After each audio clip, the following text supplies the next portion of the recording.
So we just got done watching Alien Romulus. Oh, and Loki's going for a shit. Let's go sort that.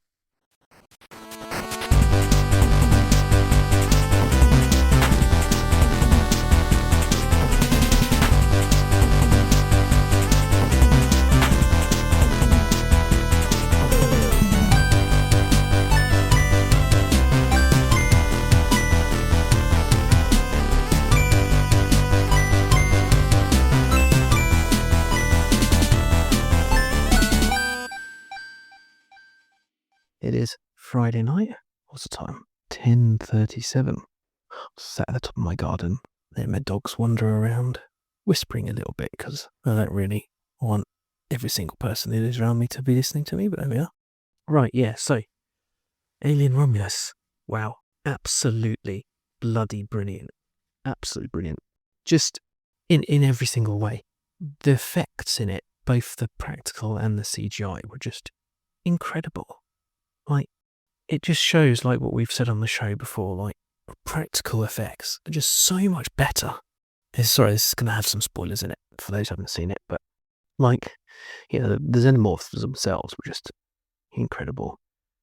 And the offspring character at the end, where I think the character's called Kay, she's pregnant and she shoves the vial of xenomorph goo in her, and quite predictably baby gets mutated into some weird fucking human alien hybrid. But yeah, that was all practical effects, and you can tell because it looked so real. And like when you see the xenomorphs kind of like stood up, you know, they looked, I guess they're people in suits, because it kind of looked like people in suits, but not in a bad way. That makes sense.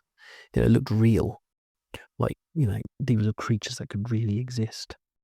And I think the only negative I really had about the whole thing was just the first bit where you see Ian Holmes's, what are they called? Some sentient things, whatever the fucking robot things are called. Synthetics, that's what they're called, yeah. So when Ian Holmes you first see the kind of reimagining of Ian Holmes's synthetic, I think that's a little bit ropey, a little bit, you know, uncanny valley. But you get used to it. After that very first bit with him, it actually looks quite good. And I wonder, I have to look out, but I wonder if they actually made an actual model of him. Because later on it works fine, particularly when he's on the little weird computer screens talking to them. He looks great there. But yeah, well, what a film.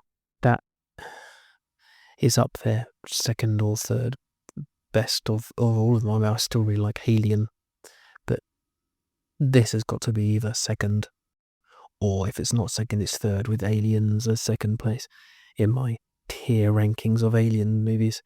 But yeah, I can get all snobby. The cinematography, the different scenes of seeing the ship flying through space, and particularly like right at the end where she's ejecting the offspring kind of out of the cargo bit, and it's all dark and like you can't really see what's going on, things flashing apart, and then suddenly it just opens up and you've got this beautiful wide shot of the main character just hanging on the cord with the asteroid field below zooming past and the cargo bay section of her ship, you know, getting destroyed.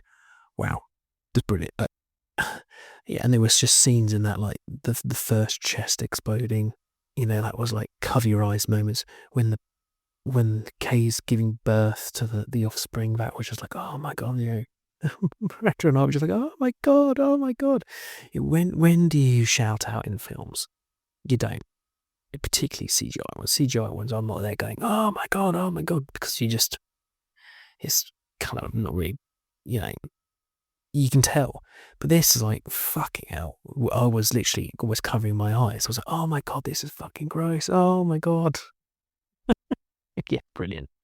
Now, other than just wanting to wax lyrical about this for a little while, I'm going to talk about it with TJ on the next show a little bit before we actually eventually will do a kind of watch of Alien, because obviously we're doing Flash Gordon. Whether this comes out before that, hopefully it will.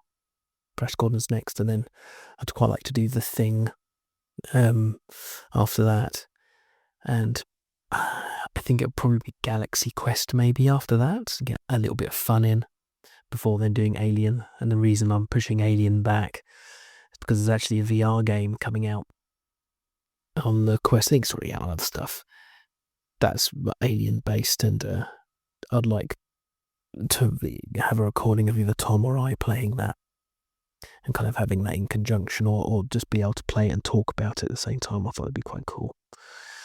So yeah, that's later. Anyway, one thing that came to my mind, obviously it's not going to work at this stage because I'm not really sure where this sits. I think it sits after the Nostromo, by the sound of what Ian Holmes' character is saying.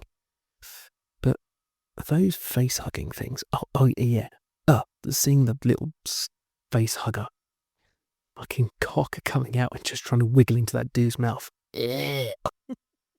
Just giving him a fucking facial. Oh, that's so gross. Makes me want to gag now just thinking about that scene. How so gross.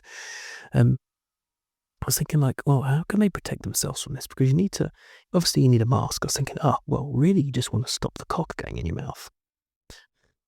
Which, for a lot of them, that's not really a problem. You just don't put your mouth near cocks. But in the Alien films, it is a problem. Like, in like James Bond films, or like even if you've been scuba diving and you have the mouthpiece, just a circular piece of, like a vent thing so you can breathe the oxygen out of the tank. Just something like that you can hold in your mouth. I thought, well, the alien's cock might be able to rip that off or just break through it. So you want to have like a Hannibal Lecter style mouth guard and then have like a mesh around your face. I was thinking, oh, well, still the thing could grab hold of you and get around your neck. It's like, right. So you have the Hannibal Lecter mask thing, and then you have like a bigger mesh that's electrified. Now, I know what you're saying. Rob, why do you want to have an electrified cage around your head? You can electrocute yourself. Well, you have like it's kind of like a Faraday cage, isn't it? You're not going to be touching it. You're inside it. Well, the dogs will spoil something. Yes, you're not touching it. You're kind of safe from it. But anything that touches it from the outside is going to get electrocuted.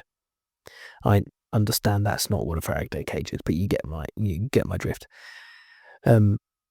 Yes, you just have you have this cage around you. You're insulated from it. Maybe you've got like a rubber pads or something. I don't know. And then and it's electric. So I mean, when the face hugger tries to jump on you, firstly, it can't get the cock in your mouth because your mouth guarded by the Hannibal Lecter mask, and then which you can still breathe through.